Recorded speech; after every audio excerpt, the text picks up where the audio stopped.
She says, I drive a nice car, I have a nice house, I have money, I have millions. I don't worry about any of that stuff. You know what decision I made last night? I said, what's that? She says, I want a husband. I no longer want to compete with men. I need them. But feminists have ruined marriage for the people that actually believe in marriage.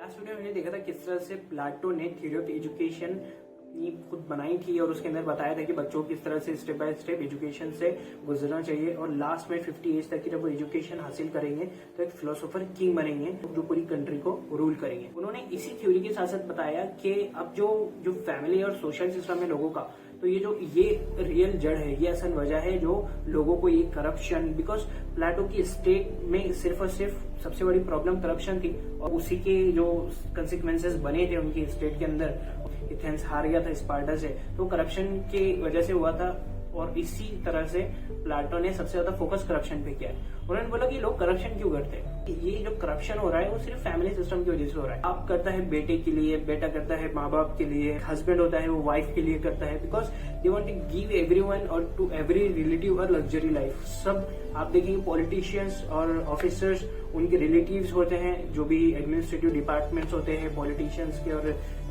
बड़े बड़े officers के, वो सब मिलकर corruption करते हैं और एक फैमिली जो है वो लीड बनते जाती है। ठीक है, that was a great point. लेकिन उसके बाद प्लाटो ने कुछ ऐसी बातें की जो ये फैमिली सिस्टम है इसको खत्म कर देना चाहिए। हम क्या करेंगे कि एक बेस्ट वुमेन और बेस्ट मेल इन दोनों को लेकर आएंगे और उनको बोलेंगे कि आप एक बच्चा प्रोड्यूस करो और वो बच्चा स्टेट की मिल्कियत होगा, स्टेट की प्रॉपर्टी होगा और स्टेट उसकी देखभाल करेंगी, उसकी एजुकेशन का जो वो स्ट्रक्चर है उससे उसको गुजारेंगी। फिर आप अपना जाके काम करो और आप अपना जाके काम करो और वो जो एजुकेशनल स्ट्रक्चर में जहाँ पे भी आप होंगे तो वहां पे जाके अपना कंट्रीब्यूशन दो। और साथ ही साथ ये जो बच्चा है ये स्टेट का बच्चा है, आपका इससे कोई रिलेशन नहीं है।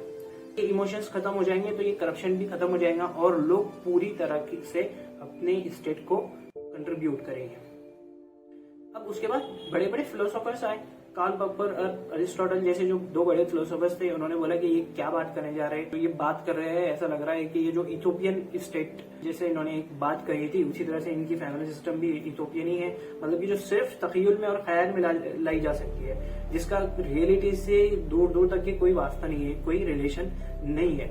अगर इस तरह से किया जाए तो फिर जो लोग ब्लैक है, जो लोग डिसेबल पैदा होंगे, जो लोग अच्छे नहीं दिखते, खूबसूरत नहीं है, हैंडसम नहीं है कोई आदमी या कोई वुमेन ब्यूटीफुल नहीं है, तो उन लोगों के क्या होंगे, वो किधर कंट्रीब्यूट करेंगे। अगर इस तरह से अगर वो उससे कम काम में कंट्रीब्यूट करेंगे तो फिर लोग रेसिज्म लोगों के अंदर बढ़ जाएगा।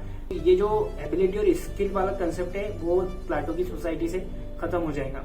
जो आज के मॉडर्न फेमिनिस्ट थिंकर्स है उन्होंने बताया कि जो प्लाटो है वो फर्स्ट फेमिनिस्ट थिंकर है, क्योंकि उन्होंने ये जो वुमेन का जो कंसेप्ट है ना कि बच्चे पैदा करना फिर उसके बाद उनकी देखभाल करना, जो फर्स्ट एजुकेशन कहा जाता है कि जो माँ की गोद होती है, that was an first school, तो उसको खत्म कर दिया है। अब इसी तरह से फेमिनिस्ट भी आजकल एक्सप्लॉयटेशन कर रहे हैं विमेन का सिर्फ और सिर्फ फेमिनिज्म की थ्योरीज देकर।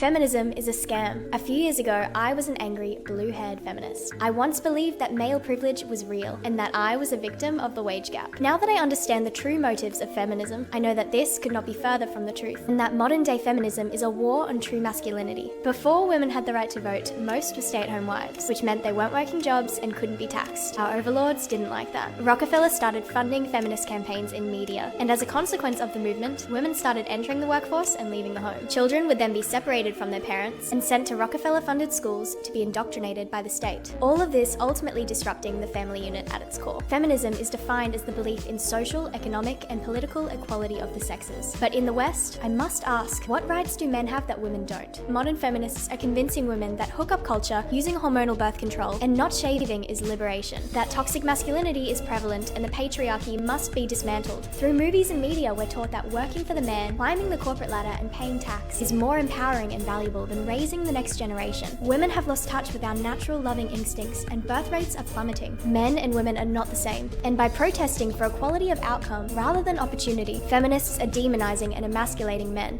ये फेमिनिज्म को फोर्थ वेव में हम देख सकते हैं। फर्स्ट वेव को अगर देखें हम तो उसके अंदर वुमेन्स ने सिर्फ जो 8 मार्च को हम मनाते हैं द वुमेन्स डे, उसके अंदर उन्होंने सिर्फ वोटिंग राइट्स के लिए अपना मार्च निकाला था और वोटिंग राइट्स के लिए बहुत सारे प्रोटेस्ट किए थे। तो that was that called first wave feminism. अगर सेकंड वेव की बात करें तो फिर उसके अंदर उन्होंने property rights, equal rights as boys have, as man have in society, उसके बारे में बात की थी। अगर थर्ड वेव के बारे में हम बात करें तो that was that women want to become equally as man in nature, मतलब कि मैन का जो नेचर है, जो मस्कुलिनिटी है, उस तरह वुमेन बनना चाहती है, because women don't want to feel in society that I am a woman.